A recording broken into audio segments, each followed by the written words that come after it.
اعوذ باللہ من الشیطان الرجیم، بسم اللہ الرحمن الرحیم۔ شروع اللہ کے نام سے جو بڑا مہربان نہایت رحم کرنے والا ہے۔ محترم ناظرین، السلام علیکم۔ بنی اسرائیل میں دو بھائی تھے جن میں ایک مسلمان تھا اور دوسرا کافر۔ وہ دونوں دریا کے شکاری تھے۔ کافر بت کو سجدہ کرتا تھا، مگر جب مچھلیوں کے لیے جال دریا میں ڈالتا تو اس قدر مچھلیاں اس میں آ جاتی تھیں کہ اس کو کھینچنا مشکل ہو جاتا تھا۔ مگر مسلمان کے جال میں صرف ایک ہی مچھلی آتی تھی اور اسی پر صبر کر کے خدا کا شکر ادا کرتا تھا۔ اتفاقاً ایک روز اس مسلمان کی بیوی اپنے مکان کی چھت پر گئی تو اس کی نظر کافر کی بیوی پر پڑی، جو زیور اور بہترین لباس سے آراستہ تھی۔ یہ دیکھ کر اس مسلمان کی بیوی کے دل میں وسوسہ پیدا ہوا کہ کاش میں بھی ایسی ہی ہوتی۔ تو کافر کی بیوی بولی، تو اپنے شوہر کو مادہ کر لے، وہ بھی میرے شوہر کے معبود یعنی بت کی عبادت کیا کرے، تاکہ تو بھی میری طرح مالدار ہو جائے۔ یہ سن کر مسلمان بھائی کی بیوی کچھ غمزدہ ہو کر نیچے آئی، اور جب اس کا شوہر گھر آیا تو اس نے بیوی کا حال متغیر دیکھ کر دریافت کیا کہ آخر کیا بات ہے جس سے تو اس قدر غمزدہ معلوم ہوتی ہے۔ تو وہ کہنے لگی، بس میاں، یا تو تم مجھے طلاق دے دو یا اپنے بھائی کے معبود کی پرستش اختیار کر لو۔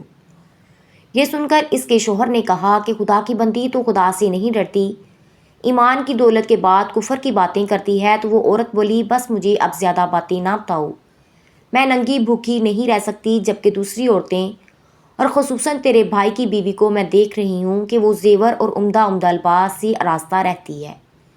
تب اس مرد مومن نے دیکھا کہ عورت تراہٹ پر اتر آئی ہے اور اس کا اصرار حد سے بڑھ چکا ہے، تو اس نے عورت کو تسلی دی، کہا، اچھا، گھبرانے کی ضرورت نہیں ہے، میں کل سے کاریگروں اور مزدوروں میں جا کر محنت کر کے تجھے روزانہ 2 درہم دیتا رہوں گا، تو اس سے اپنی حالت درست کر لینا۔ یہ سن کر عورت کو کچھ تسکین حاصل ہوئی اور سویرے ہی وہ مرد مومن مزدوری کی تلاش میں نکلا، لیکن کہیں اسے مزدوری نہیں ملی۔ یہ دیکھ کر وہ دریا کے کنارے پہنچا اور شام تک خدا کی عبادت میں مصروف رہ کر رات کو جب گھر آیا تو بیوی نے دریافت کیا کہ آج تم کہاں تھے؟ تو کہنے لگا، میں بادشاہ کی خدمت میں تھا، اس نے مجھ سے 30 دن کام کرنے کی شرط کی ہے۔ عورت بولی کہ آخر وہ بادشاہ تم کو کیا دے گا؟ تو اس نے جواب دیا کہ میرا بادشاہ بڑا کریم ہے، اس کے خزانے مال و دولت سے بھرے ہوئے ہیں، وہ مجھے وہ دے گا جو میں چاہوں گا۔ چنانچہ اس طرح برابر وہ اپنے معبود برحق کی عبادت میں مصروف رہا۔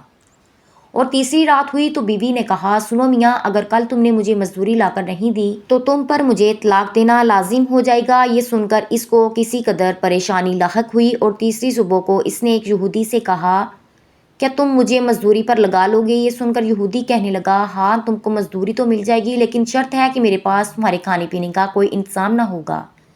چنانچہ وہ مرد مومن روزے کی نیت کر کے یہودی کے ساتھ ہو لیا، اور حق تعالیٰ کے حکم سے اللہ تعالیٰ کا نیک بندہ 29 اشرفیاں ایک نورانی طبقات میں لے کر اس کی بیوی کے پاس پہنچا اور کہنے لگا، میں بادشاہ کا قاصد ہوں اور اس نے مجھے یہ اشرفیاں دے کر تمہارے پاس بھیجا ہے۔ فرمایا ہے کہ تیرا شوہر ہمارے کام میں تھا، ہم نے اس کو نہ چھوڑا یہاں تک کہ اس نے ہم کو چھوڑ دیا اور یہودی کے پاس چلا گیا۔ اگر وہ ہمارا کام کرتا تو ہم اس کو اور زیادہ اجرت دیتے، بس یہ ایک اشرفی کی کمی اسی وجہ سے ہوئی ہے۔ چنانچہ وہ عورت ان میں سے ایک اشرفی لے کر بازار گئی جس پر کلمہ شہادت لکھا تھا۔ اسراف نے 1000 درہم اس کی قیمت اس کے حوالے کر دی، اور جب شام کو مرد مومن گھر واپس آیا تو عورت نے اس سے دریافت کیا کہ آج تم کہاں تھی؟ اس نے جواب دیا کہ آج میں ایک یہودی کے کام پر گیا ہوا تھا۔ تو بیوی کہنے لگی، آخر بادشاہ کی خدمت ترک کر کے تم دوسرے کی خدمت کیوں کرتے ہو؟ پھر اس کی اشرفیوں کا واقعہ سنایا، جس کو سن کر وہ مرد مومن روتے ہوئے بے ہوش ہو گیا، اور جب اس کو ہوش آیا تو بیوی سے کہنے لگا، افسوس کہ میں نے بادشاہ دو جہاں کی خدمت کا حق اپنے اوپر لازم نہ کیا۔ اور اس کے بعد اس نے اس عورت کو چھوڑ دیا اور پہاڑوں پر چلا گیا، جہاں خدا کی عبادت میں مصروف رہ کر اس کا انتقال ہو گیا۔ حق تعالیٰ اس پر اپنا رحم فرمائے، آمین۔ سچ ہے، خدا کے خزانوں میں کمی نہیں ہے، وہ بندے کو اس کی عبادت کا صلہ ضرور دیتا ہے، اگرچہ بعض دفعہ کسی حکمت کی بنا پر اس کے یہاں دیر ہو جاتی ہے۔ بہرحال اندھیر پھر بھی نہیں، وہ اپنے بندوں کو دیتا ضرور ہے۔ حق تعالیٰ ہم سب کو صبر شکر کے ساتھ زندگی گزارنے کی توفیق عطا فرمائے، آمین یا رب العالمین۔